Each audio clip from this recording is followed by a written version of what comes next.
Hello students, welcome to my channel edu health. आज हम class 10 science के light का चैप्टर का एक सब टॉपिक रीड करेंगे जिसका नाम है रिफ्रैक्टिव इंडेक्स। तो सबसे पहले जब आप इस चैप्टर को समझते हैं तो आप जानते हैं कि रिफ्लेक्शन क्या होता है। जब भी लाइट ट्रैवल कर रही है, सेम मीडियम है, तो वहाँ पे रिफ्लेक्शन होता है, जिसमें हमने लॉज ऑफ रिफ्लेक्शन को जाना था कि angle of incidence is always equal to angle of reflection.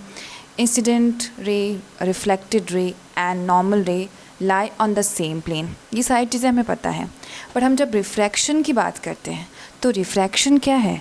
Reflection तो सेम मीडियम में होता है, पर रिफ्रैक्शन हमेशा अलग अलग मीडियम में होता है। तो जैसे ही जो लाइट होती है वो बेंड होती है from one medium to another, उसे हम कहते हैं refraction.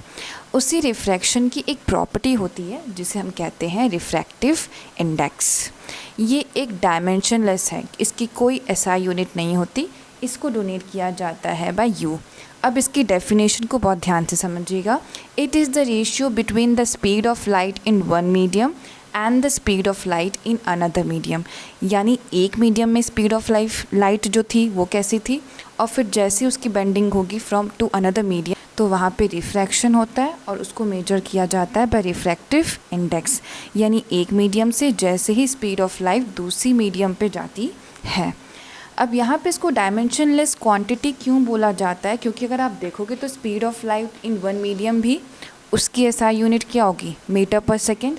Speed of light in another medium में भी स्पीड ऑफ लाइट की एसआई यूनिट क्या होगी? मीटर पर सेकेंड। तो मीटर पर सेकेंड कैंसिल कर देगा मीटर पर सेकेंड को, तो क्या बचेगा? कोई यूनिट नहीं बचने वाली। इसीलिए रिफ्रैक्टिव इंडेक्स की कोई यूनिट नहीं होती है। तो बहुत ध्यान से समझना है कि refractive index is the ratio between the speed of light in one medium and the speed of light in another medium. अब हम देखते हैं टाइप्स ऑफ रिफ्रैक्टिव इंडेक्स। तो यहाँ पे आपको दो टाइप्स ऑफ रिफ्रैक्टिव इंडेक्स को ध्यान में रखना है। एक होता है आपका एब्सोल्यूट रिफ्रैक्टिव इंडेक्स और दूसरा होगा आपका relative refractive index. Refractive index की डेफिनेशन आपको ध्यान में रखना है, स्पीड यानी ratio between the speed of light in medium 1 and speed of light in medium 2। अब यहाँ पे एब्सोल्यूट रिफ्रैक्टिव इंडेक्स में एक कंडीशन होती है कि यहाँ पे एक जो मीडियम है वो आपका वैक्यूम होता ही है, और जो दूसरा आपको वी दिख रहा है वो कोई और मीडियम हो जाएगा। वो कोई भी मीडियम हो सकता है, बट यहाँ पे speed of light in vacuum ये तो पक्की बात है कि वैक्यूम में वो ट्रैवल करेगा ही एब्सोल्यूट रिफ्रैक्टिव इंडेक्स। तो यहाँ पे वैक्यूम की आपको पता है स्पीड कितनी होती है लाइट की? 3 × 10⁸ मीटर पर सेकेंड ये होती है। और v तो जैसे ही मीडियम आपको बताया गया उस हिसाब को आपके ध्यान में रखना है। तो absolute refractive index n = c/v। Absolute में speed of light in vacuum ये डिसाइडेड है, ये बात पक्की है, फिक्स है, ये चेंज नहीं होती। बाकी कोई मीडियम आ सकता है, ठीक है। अब आता है आपका सेकेंड रिफ्रैक्टिव इंडेक्स जिसे हम कहते हैं रिलेटिव रिफ्रैक्टिव इंडेक्स। यहाँ पे n = v1/v2।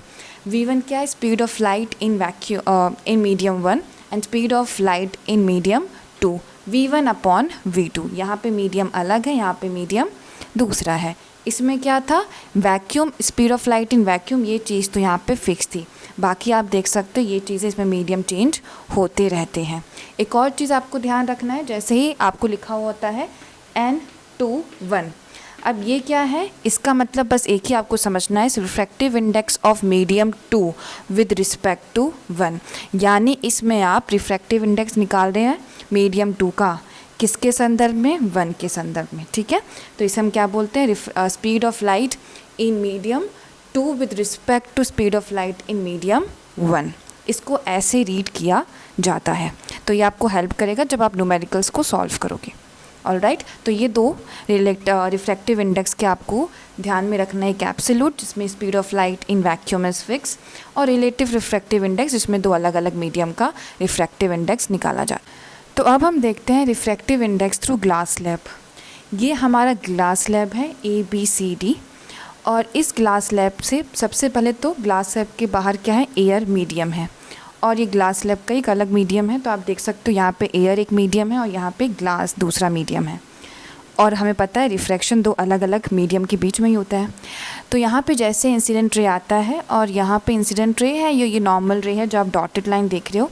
तो इंसिडेंट रे और नॉर्मल रे के बीच में होता है angle of incidence. Incident ray and normal रे के बीच में आपका एंगल ऑफ इंसिडेंस, और यहाँ पे नॉर्मल रे है, फिर यहाँ पे जैसे ही लाइट आएगी वो लाइट बेंड हो रही है। ओके ये आपका जो एयर है वो रेयर मीडियम है जहाँ से इंसिडेंट रे आ रही है। अब आपको ये समझना है रेयर मीडियम क्या है। रेयर मीडियम वो मीडियम है जिसकी रिफ्रैक्टिव इंडेक्स कम होगा। क्यों कम होगा? क्योंकि उसके जो पार्टिकल्स होते हैं वो बहुत ज़्यादा क्लोजली पैक्ड नहीं होते, बहुत दूर दूर पार्टिकल्स होते हैं एयर के, और इसमें जब भी स्पीड ऑफ लाइट जाती है तो वो स्पीड उसकी तेज़ होती है। जैसे ही एयर से कोई दूसरी डेंसर मीडियम में जाएगी तो स्पीड ऑफ लाइट भी कम हो जाती है। तो रेयर मीडियम यानी इसका रिफ्रैक्टिव इंडेक्स कम है। क्यों कम है? क्योंकि पार्टिकल्स बहुत दूर दूर होते हैं। तो यहाँ पे एयर की बात की जाए तो एयर का रिफ्रैक्टिव इंडेक्स अराउंड 1.0007 होता है। और जहाँ पे मीडियम जा रहा है, जहाँ पे लाइट जिस मीडियम से दूसरी मीडियम में जा रही है वो है आपका डेंसर मीडियम, जिसको हमने क्या लिखा है? ग्लास। और जब ग्लास की रिफ्रैक्टिव इंडेक्स यानी एन की बात करते हैं तो वो करीब 1.5 होता है। तो इसका एन जो है 1.007 है एयर का, और ग्लास का कितना है? 1.7। तो आप देख सकते हो किसका रिफ्रैक्टिव इंडेक्स ज़्यादा है? ग्लास का। तो जैसे ही इंसिडेंट रे रेयर मीडियम से डेंसर मीडियम तक जाती है तो यहाँ पे क्या होगा? वो बेंड्स टूवर्ड्स द नॉर्मल होती है। ठीक है, यहाँ पे ध्यान रखना है, बेंड्स टूवर्ड्स नॉर्मल रे, यानी ये नॉर्मल रे है। तो जैसे रेयर मीडियम से डेंसर मीडियम तक जाती है इंसिडेंट रे तो वो क्या होगी?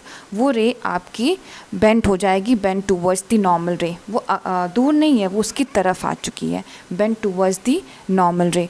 अब यहाँ से फिर रिफ्रैक्टेड ले जा रही है, यहाँ पे नॉर्मल रे फिर आ गया। फिर अब यहाँ पे क्या होगा? ये डेंसर है, ये रेयर है, केस उल्टा हो चुका है। पहले रेयर से डेंसर जाई थी, अब ग्लास स्लैब जो कि डेंसर मीडियम है और एयर जो कि रेयर मीडियम है, वहाँ से जब आपकी लाइट पास होगी तो यहाँ पे क्या होगा? Away from the normal.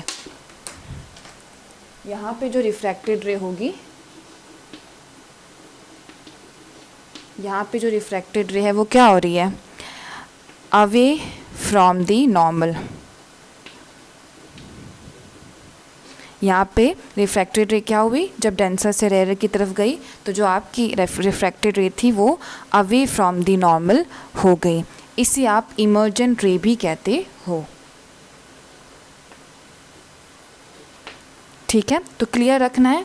Rare से when the speed travel from rare medium to the denser medium the ray will bend towards the normal, and when the ray moves from denser medium to the rare medium the ray will move away from the normal ray.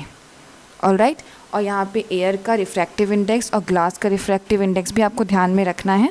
Air का refracted 1.007 and glass का 1.5। तो ये क्या था आपका? Rare medium, और ये क्या हो जाएगा? Glass is a denser medium. All right, तो ये आपका एक टॉपिक था। अब इसके कुछ न्यूमेरिकल्स देख। तो यहाँ पे जो हमारा फर्स्ट न्यूमेरिकल है इसमें पूछा है what will be the refractive index of the medium in which the speed of light is 2.5 into 10 की पावर 8 मीटर पर सेकेंड। अब यहाँ पे आपको बताना है रिफ्रैक्टिव इंडेक्स मीडियम का कितना होगा अगर आपको दूसरे मीडियम में स्पीड ऑफ लाइट दी गई है 2.5 इंटू 10 की पावर 8। तो यहाँ पे आपको याद है एब्सोल्यूट रिफ्रैक्टिव इंडेक्स का क्या फॉर्मूला था? n equals to c upon v।